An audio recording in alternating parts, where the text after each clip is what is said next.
Hello my friends, welcome to my sculpting bench, and today I have a bit of an odd critter that I want to show you guys. I just sculpted this.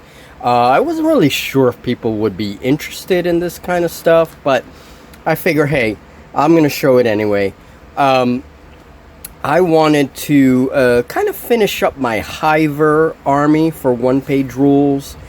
And I wanted a really strange looking critter that, for the Hyvers at least, a critter that would be levitated off the ground, some kind of psychic critter, right? And so I came up with this. Now I'm not finished with this thing. It still needs some work.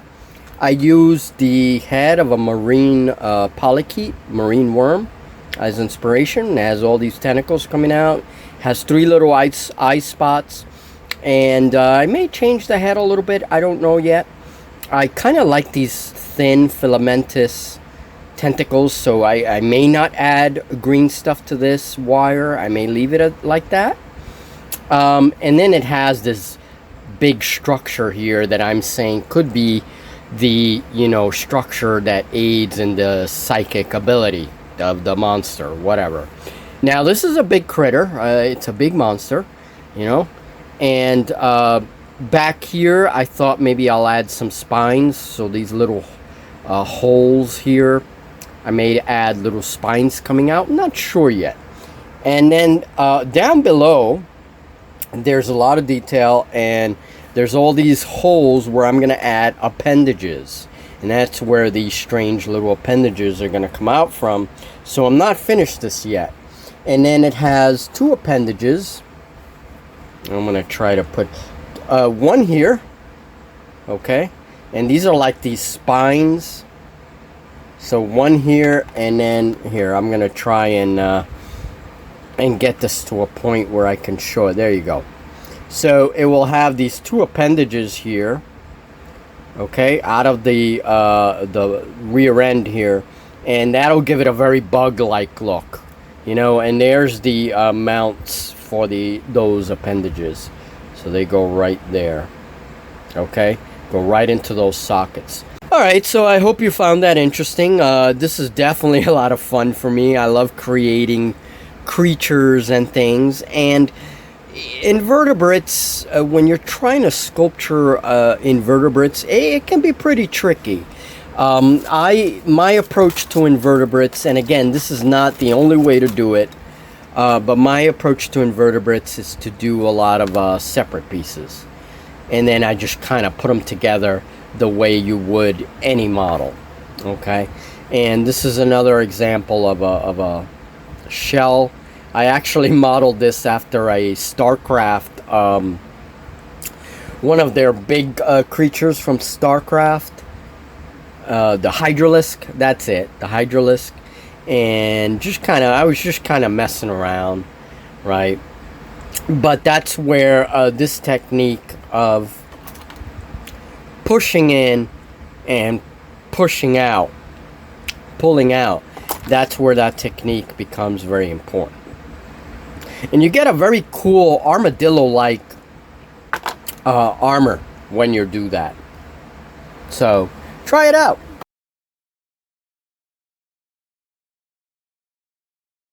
Super tank that I made just recently, and I have a couple of videos on this tank already.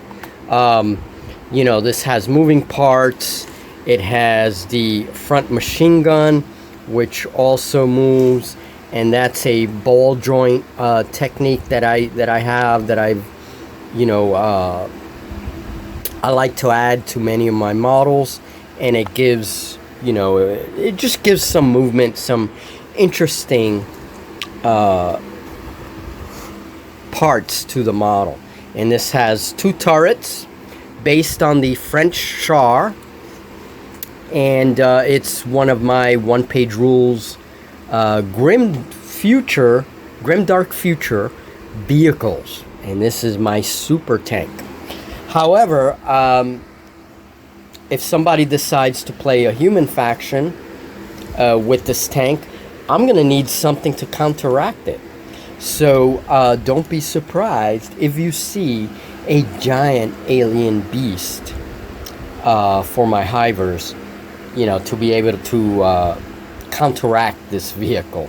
Now, I added a little bit of a radar here. I added a little radar here, and that was done with tin can materials, and just made a little radar to give some use to that piece.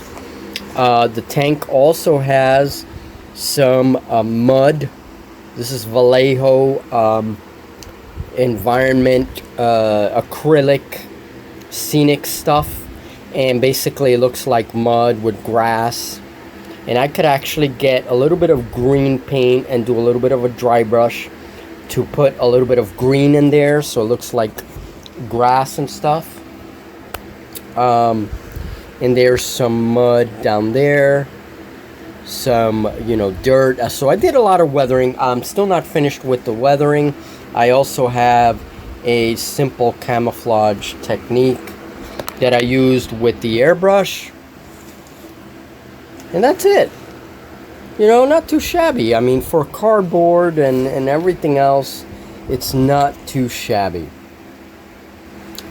So there it is. There is my World War I tank, and I will be making a lot more vehicles. There will be a lot more tanks using these techniques. So if you're interested in that, stay tuned. More tanks coming. Smaller ones, though. Definitely smaller ones.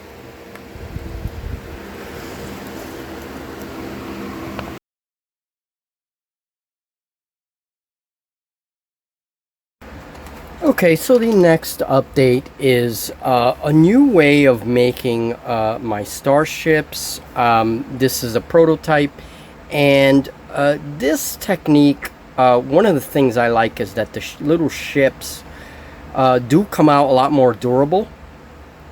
But it's a technique that is a lot, it involves a lot more intricate work.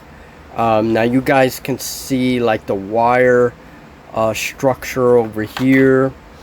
That was all done with tweezers, and then of course I add the little turrets, and there are going to be several little turrets all over the ship. This is going to be some kind of, you know, large cruiser. It's a very sleek design, but you know, a large cruiser nonetheless. And here I have a bridge, and I have some wire coming out of there. There's some wire detailing here. Now for the armor plates, what I did is cut up some tin can. Alright, so I use these tin cans, cut them up, and that's another way to recycle them. And then I have an armature that's made of clothespins, and I coat that clothespin, that armature, with all this stuff, all this detail, to make the superstructure of the ship, right? So this is some kind of, actually not a cruiser, but a frigate. That's what I was thinking, you know, a sleek, fast frigate. It will be like a heavy ship, a heavy frigate. And then this will be, something like this would be a heavy battle cruiser or a battleship or something like that. Certainly a big ship. And then I'm going to make some smaller ships as well, because you know, the different games have different classifications for their ships. So this is a prototype, and I'm going to test it out. I'm going to see how this works, and well, and see, who knows, this might be a new way to build my starships. Okay, so you guys know that I do build stuff out of styrofoam, and this works very well. It's an excellent technique as well, but I like having more than one technique for all the materials that I work with, whether it's styrofoam or whatever it is. I generally have more than one technique. I never rely on just one technique. So we'll see what happens with this. I'm still kind of experimenting and seeing whether this will get me somewhere. I will have another video with more detail on how I create these ships. So there you go. Maybe some Star Wars ships later on as well. I'm really investigating that, you know, probability of having some Star Wars ships and play some FTL with Star Wars based ships. So we'll see. So talk soon, guys, and you'll see this guy painted up and all finished when I decide how I'm gonna design all the extra little appendages, and I put it together. All right, you have a good day, folks, and we'll talk very soon.